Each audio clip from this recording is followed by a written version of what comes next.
In the world of decorative painting, sponge painting probably wins the popularity contest. It's fast, easy, and inexpensive. And best of all, it works successfully on any wall surface. The effect is perfect for any casual room where you want a soft, pleasing backdrop for your furnishings and artwork.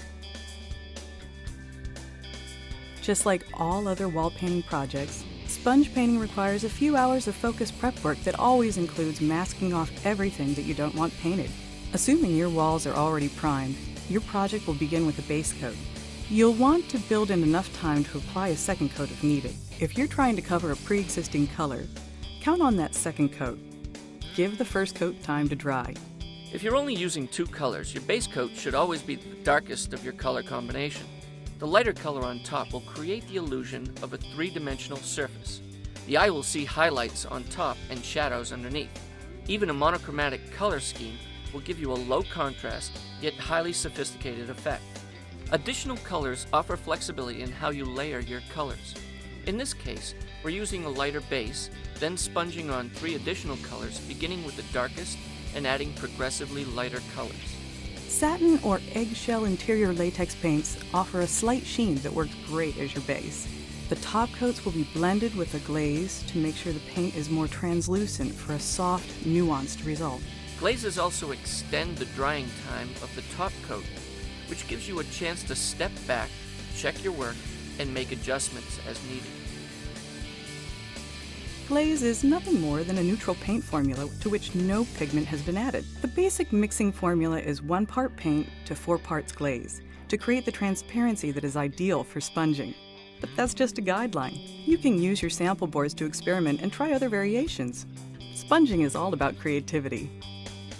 When you paint the base color, also be sure to paint a few sample boards that can be used for sponge technique practice. Your base color will need at least 1 night to dry.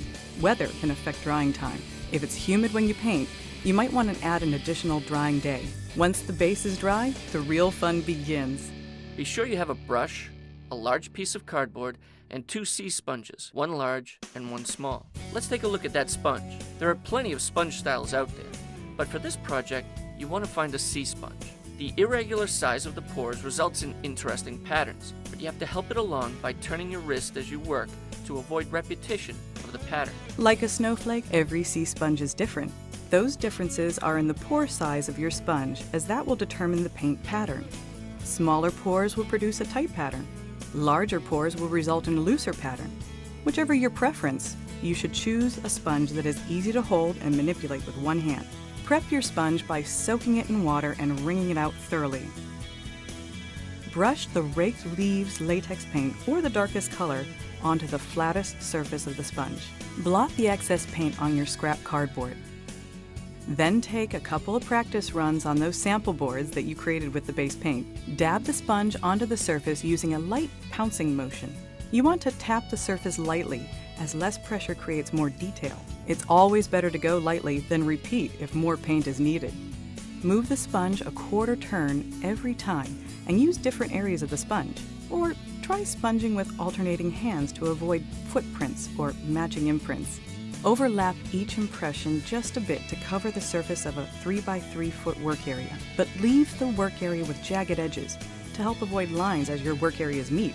Another tip is to work in a spiral or on a diagonal to avoid creating recognizable rows or lines. This is a great time to remind you to step back occasionally and look at the big picture. You want to be sure that you're keeping the paint and the patterns balanced. Paint can clog up the pores in the sponge quickly, causing your finish to look blotchy. You can blot the sponge on your cardboard. A lint-free rag or coffee filter also works to keep the pattern crisp, but eventually it will need to be rinsed out to clear the pores. Don't forget to wring out the excess water before adding glaze. If you unintentionally dab on too much paint, just rinse out your sponge and press your clean, damp sponge to the still wet paint and lift it straight off. It should fix it right up. There are a couple schools of thought on sponging corners. The first school would have you use the smaller sponge as you approach trim and corners. A great trick is to create a little handle for your sponge with a large hair clip, making it easier to sponge in the corners and hard-to-reach areas. The thought here is that you can use the smaller sponge to prevent over-sponging on the adjoining wall. The other approach is to use cardboard to completely block the adjoining wall while you sponge right into the corner. This requires drying time so you can cover each of the painted walls without smudging.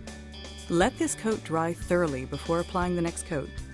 Blend the dry seagrass latex paint, or the medium color, with glaze using the 1 to 4 parts formula mentioned earlier. Apply using the same technique. Sponge corners and around the trim last. Now sponge the creme brulee latex paint, or the lightest color, in the same manner. Reapply any of the colors randomly for added dimension until reaching the desired effect. Continue this process until the entire wall is completed. Another approach is to use your sponge to remove paint rather than apply it, also known as the sponge-off technique. This technique is often used when you want less of the base coat to show through. You'll create the base coat as before, but after it's dry, you'll roll the second color on and then sponge it off, cleaning the sponge as you go along. Sponging off leaves a slightly crunchy haze of color without the dotted pattern typical of sponging on.